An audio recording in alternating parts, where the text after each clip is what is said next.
Okay, ladies and gentlemen, this is going to be a short revision session on looking at storage devices. So there's three things you need to know for storage devices. The first one is the purpose behind it. So how does a storage device link in with the rest of the components in this computer system? How does it link to RAM? How does it link to CPU, etc., etc.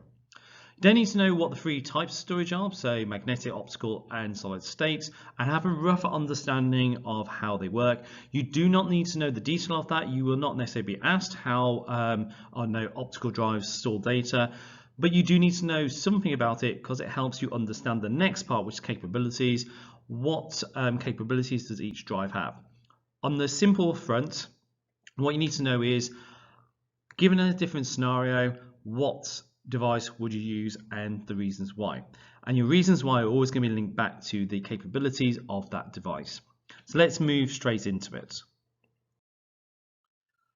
The purpose of storage, long and short of it, secondary storage, which is how it's referred to in the exam, is permanent storage. So if you have an application which you want to install on the computer, if you have a file you want to save, or you just want to save your high score in a computer game, those files must be stored in storage. Okay, so secondary storage will contain things like your apps.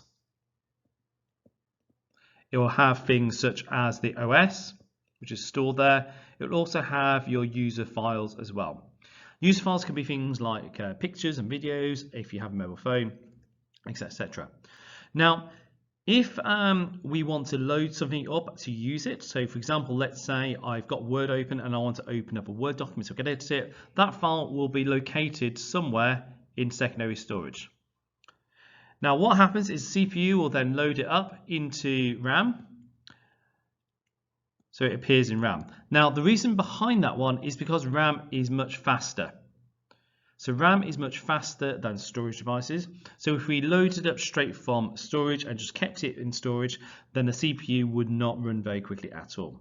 So we have to put the file into RAM first, okay? And remember, RAM is storing the currently running programs, the currently open files, and the current data in use. The CPU will then fetch the data to and from RAM, okay? And that's part of the FD cycle. So if I've got an app loaded up, let's just do another box. Let's say Internet Explorer, go on E. Okay, that will be in RAM as well. And again, that's going to be fetched into it. So to summarize, the reason we have secondary storage is to store things permanently. The reason we have RAM is because secondary storage is too slow, okay, and RAM is much faster. So that's the reason we need both.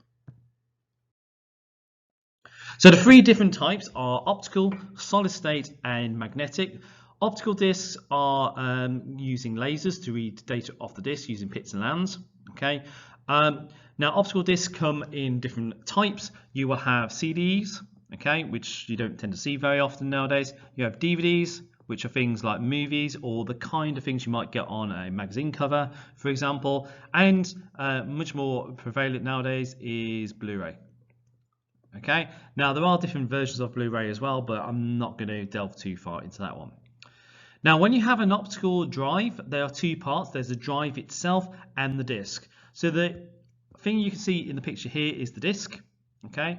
And that is a circular kind of silver looking disk. When you shine it to light, it does change color. So do have a go at that if you wish to. So it's the things you get with your Xbox games or your PlayStation games, okay? Those are the disks are the disk part of the optical drive. When you put it into the Xbox, inside your PlayStation 4 or 5, that's going to contain the drive. So in order to have an optical drive, you need both the drive and the disk in order to do it. The disk is portable. I can carry that disk around with me in my bag or things like that. The drive is not. The drive tends to be fixed inside a device, such as a laptop or a PlayStation, for example. You can get external optical drives, but again, they're not designed to be massively portable, so they're not like magnetic storage and things like that, because it's a disk that's storing the data, not the drive. Okay, I'll repeat that one. It's the disk storing the data, not the drive itself. Solid state is possibly the answer to most questions nowadays. It is robust. It has very few moving parts. It's much smaller than the other drives. It uses electric switches to store data. And because it has no moving parts, it is robust. Okay, so it's absolutely robust.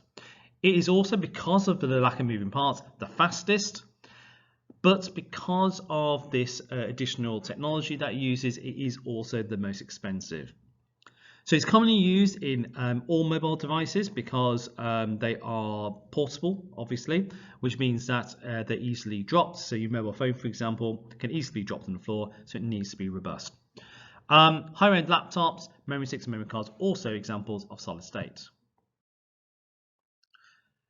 Key characteristics of magnetic drives are it's cheap and high capacity. Okay, so it has the biggest capacity of all of them for cost comparisons.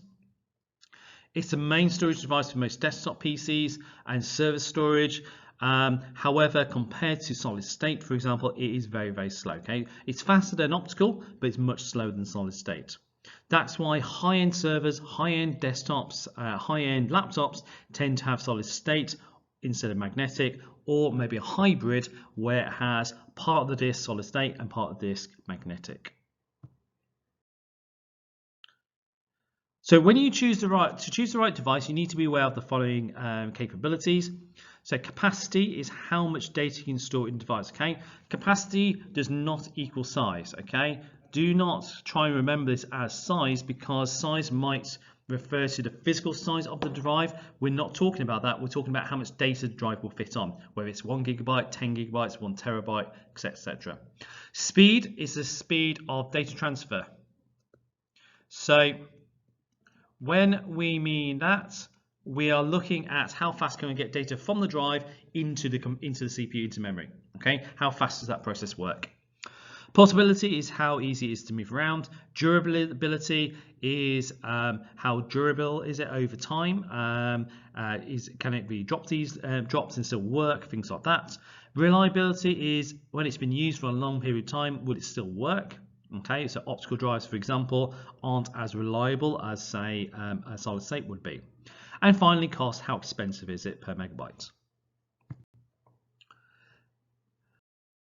You need to be able to, given a scenario, pick which one is best.